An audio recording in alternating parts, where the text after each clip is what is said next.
The NFL season kicks off tonight. It's a good one, too.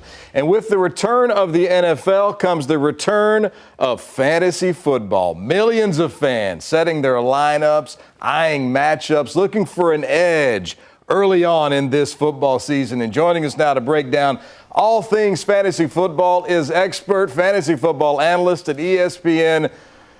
It is fantastic to have you with us this morning. Mike Clay joins us to talk all things fantasy football. Thanks so much for being with us. How excited are you to finally get things going tonight?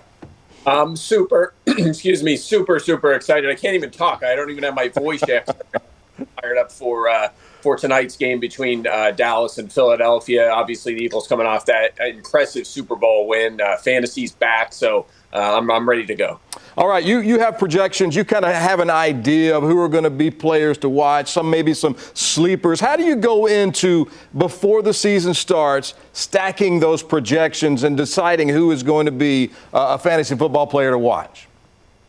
Yeah, you would think that fantasy football is just 18 weeks of the year, but it is year-round. As soon as we get to the NFL playoffs, I start working on next season's projections and rankings. So it's just player by player, team by team, coordinator by coordinator, studying every angle of league trends, coordinator trends, team trends, player trends, and sorting these guys out. And then, of course, free agency comes along, the draft comes along, and we continue to mix and match and rely heavily on our NFL Nation beat reporters to get the inside information on what depth charts look like. So it's a tedious process. It's a year-round process. There is a lot that goes into it, and I would assume you're doing research week to week, game to game, minute to minute, really, during the season. How does your gut play into some of the decisions that you have to make going into a game or into a weekend in NFL football? Do you have feelings maybe one way or the other as far as players that are going to have a good week? To some extent, but I think oftentimes our guts are fueled by a collection of information, right? So the reason why you have a feeling a guy's going to have a big week, you're usually not going to be like, I just think it's going to happen. There's usually some reason, whether it's the team they're playing or they just look good to you last week when you were watching it. There's always some sort of information that fuels that. So I do subscribe to it a little bit, which is, I'm a very analytical person, but oftentimes if I have a feeling like that, I'll kind of dig into it a little bit and figure out why I'm feeling that way, why I don't like this guy this week, why I do like this guy this week, and figure out if it's logical. If it is, I'll go ahead and make that decision. There's a lot that goes into it. I've played fantasy football forever. I love it. Matchups have a lot to do with it. Of course, injuries are huge. And there are always guys, I think of Puka Nacua a couple of years ago, guys that really aren't on the radar when the season begins that just catapult themselves into the conversation and sometimes win leagues for fantasy football players. Who are a couple of guys, maybe rookies, maybe unsung heroes you're looking at this fantasy football season? Oh, yeah, there's always guys like that. They're going to pop up here in week one. We might even see one tonight in this Dallas-Philadelphia game. But a couple of guys I'm looking at, Bashal Tutin down in Jacksonville, liked him a lot as a prospect. He was a day 3 draft pick, but that depth chart down there in Jacksonville seems to be wide open.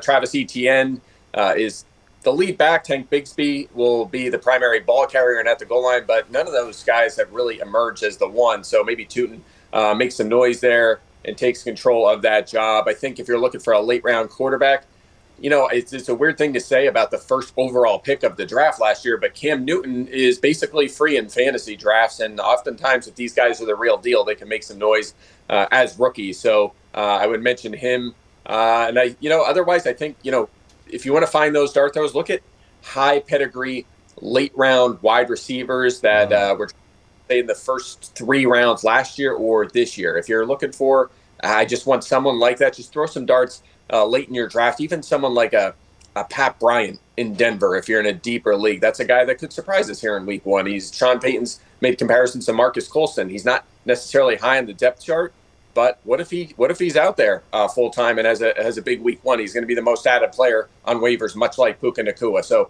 there's always guys like that out there. I love that. I love that Cam Ward, too. I think Cam Ward in Tennessee, the way that sets up for him, he might be one of those guys that can get you some sneaky points along the way. Of course, I'm no expert, but I just love the game fantasy provides us. Okay, I've got to ask you a couple more things before we go to. We have a fantasy football league here at KVUE in Austin. I am the 2-time champion of the league, but I want your advice on what we could look at as a league here. My draft, Saquon Barkley, Brock Bowers, Ladd McConkey, Kenneth Walker III. Pretty good players. What do you think? Is that a nucleus for a decent run for me, you think?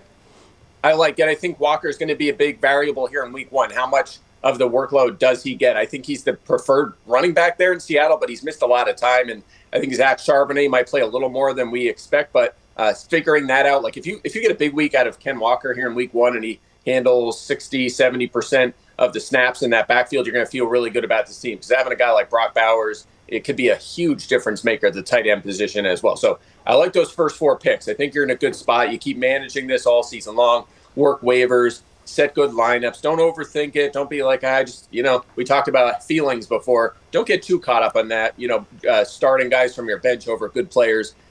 Ride this team out. I think you're in a good spot.